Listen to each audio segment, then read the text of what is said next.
मैं क्यों दबाव में दूंगी, मेरा पति ऊपर है। ऐसा ना करा, मेरा पति है जो मुझे कर रहा है ना, आज मैं जान रही हूँ।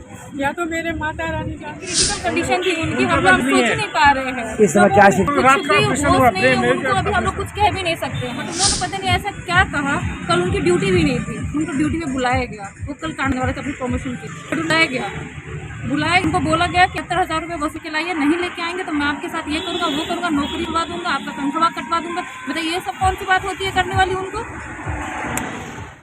परिवार वालों का आरोप है कि डीएफओ के द्वारा डांटने और प्रताड़ित करने के कारण ही देवेंद्र कुमार वरुण का हुआ है ब्रेन हैमरेज, और ब्रेन हैमरेज निकलते ही सिटी हॉस्पिटल के आईसीयू में हुए भर्ती। गोरखपुर जनपद के डीएफओ पर सहयोगी कर्मचारी के परिवार वालों ने लगाया जाति सूचक शब्द का प्रयोग करते हुए गाली देने का आरोप। सहयोगी कर्मचारी के परिजनों द्वारा गलत तरीके से पैसे की लेन देन का आरोप भी लगाया गया। गोरखपुर जिले में एक मामला लगातार हाईलाइट चल रहा है। वन विभाग में, जिसमें गोरखपुर में डीएफओ के पद पर तैनात विकास यादव पर उनके सहयोगी कर्मचारी देवेंद्र वरुण, जो सहजनवा में वन विभाग में पोस्ट है, उनके परिजन द्वारा आरोप लगाया गया है कि डीएफओ गोरखपुर विकास यादव द्वारा कुछ बहुत ही कड़े अमर्यादित शब्दों का प्रयोग किया गया और पैसे का डिमांड किया गया, जो ना पूरा करने के कारण ही मेरे पति का ब्रेन हैमरेज हो गया, जिसके चलते आज वह सिटी हॉस्पिटल में जिंदगी और मौत से जूझ रहे हैं। संबंधित अधिकारी द्वारा मामले को शांत कराने के लिए आर्थिक रूप से प्रलोभन भी देने का प्रयास किया जा रहा है, परिवार वालों द्वारा बताया गया।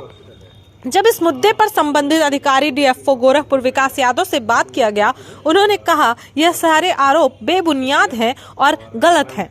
एक सहयोगी कर्मचारी और अधिकारियों के बीच में सदैव कुछ संवाद चलता रहता है। जो अधिकारी कर्मचारी निर्धारित समय के अंदर पूरा कार्य कर लेते हैं, हम उन्हें प्रोत्साहित भी करते हैं, और जो निर्धारित समय के अंदर पूरा कार्य नहीं कर पाते, उन्हें हम उत्साहित करते हैं कि वह समय से कार्य पूरा करें।